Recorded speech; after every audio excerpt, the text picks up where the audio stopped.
संगमनेर तालुक्यातील नागरिक प्रचंड उष्म्यानं हैराण झालेले असताना शनिवारी सायंकाळी अचानक विजांचा कडकडाट आणि ढगांचा गडगडाट आणि सोसाट्याच्या वाऱ्यासह आलेल्या अवकाळी पावसानं साऱ्यांची त्रेधा तिरपीट उडाली। अचानक आलेल्या वादळात पठार भागातील मांडवे बुद्रुक शिंदोडी येथील घरांचे पत्रे उडून जाऊन घराच्या भिंती कोसळून 5 जण जखमी झाले। संगमनेर शहरासह पठार भागात शनिवारी सायंकाळी 7च्या नंतर विजांच्या कडकडाटासह सोसाट्याच्या वाऱ्यानं प्रचंड धुळीचे वादळ घोंगावले। सुमारे अर्धा पाऊण तास चाललेल्या आसमानी संकटात सारे संगमनेरकरच धुळीने व्यापले होते। वाऱ्याचा वेगही सुसाट असल्याचा सर्वाधिक परिणाम मांडवे बुद्रुक शिंदोडी परिसरात झाला। मांडवे बुद्रुक येथे रात्री 10:30च्या सुमारास आदिवासी भिल्ल वस्तीवर अचानक वादळी वाऱ्यानं हाहाकार घातल्याने पवार कुटुंबाचे राहत्या घराचे पत्रे सोडून गेले। घराची भिंत कोसळून भुईसपाट झाले। यावेळी पवार कुटुंबातील सदस्य घरात झोपले होते। झोपेत असताना अचानक घराचे पत्रे उडून जाऊन घराची भिंतच आतल्या बाजूला पडल्यानं बाळू भानुदास पवार, विमल बाळू पवार, झुंबरबाई भानुदास पवार, अजित श्रावण पवार, करण बाळू पवार हे जखमी झाले। अचानक भिंत घरात पडल्यानं अजित पवार, करण पवार, झुंबरबाई पवार यांच्या अंगावर भिंत पडल्यानं ते भिंतीच्या ढिगाऱ्यात गाडले गेले होते। त्यांना वेळीच सुखरूप बाहेर काढण्यात ग्रामस्थांना यश आल्यानं सुदैवानं कुठलीही जीवितहानी झाली नाही। तात्काळ त्यांना साकूर येथील खासगी दवाखान्यात उपचारासाठी दाखल करण्यात आलं। पवार कुटुंबाचे राहते घर पूर्णतः उद्ध्वस्त झाल्यानं राहायला घरच नसल्याने बेघर झाल्यानं संसार उघड्यावर आलाय। घरातील संसारोपयोगी वस्तूचंही मोठं नुकसान झालंय। याविषयी स्थानिक महिलेने अधिक सांगितले। आमच्या इकडं अचानक मांडवे गावातील अचानक वादळाने एक पवार कुटुंबाचं घर उद्ध्वस्त झालं।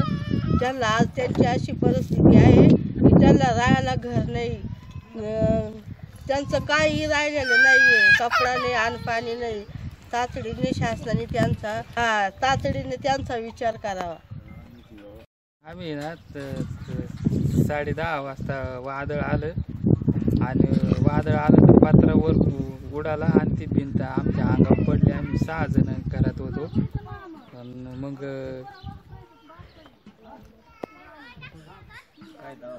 ॲडमिट केले आणि माझ्या पायाला पण लागलेला आहे मार।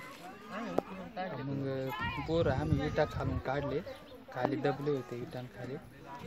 ते दवाखान्यात ते 2 राहण्याची व्यवस्था व्हावी, आमची राहण्याची व्यवस्था शासनाने करावी।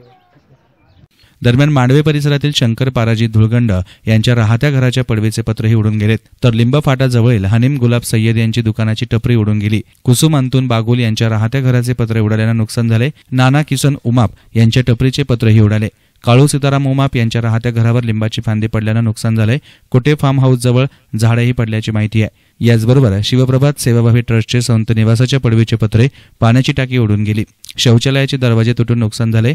शिंदोळी रोडवर असलेले रुपेश धुळगंड यांच्या मालकीच्या पोल्ट्रीचे पत्रे उडून गेले, तर शेळी फार्मचे कंपाऊंड तुटून गेल्याने मोठं नुकसान झालंय। ऐन दुष्काळात उघड्यावर आलेल्या बेघरांना तातडीनं भरपाई मिळावी अशी मागणी शिवसेनेचे माजी तालुका प्रमुख बाबासाहेब कोटे यांनी केली आहे। आज या ठिकाणी हे भिल्ल समाजाचे आदिवासी कुटुंबाचे 2-3 घरांचं प्रचंड नुकसान झालेलं आहे। रात्री झोपेत असताना त्यांच्यावर त्या पत्रे उडून गेल्यामुळे भिंतीसुद्धा अंगावर पडल्या। पत्रे 1000 फूट लांब जाऊन पडलेले आहेत। त्यांच्या संपूर्ण संसारामध्ये मोडतोड झालेली आहे। संपूर्ण कुटुंब तिकडे एका झाडाखाली जाऊन बसलेले आहे। अद्याप त्यांच्यावर कोणी पाहायलाही सरकारी अधिकारी आलेले नाही। मी स्वतः तलाठी भाऊसाहेबांना फोन केला, फोन नॉट रिचेबल। तहसीलदारांना फोन केला, अमोल निकम यांना, त्यांनी फोन उचलला नाही।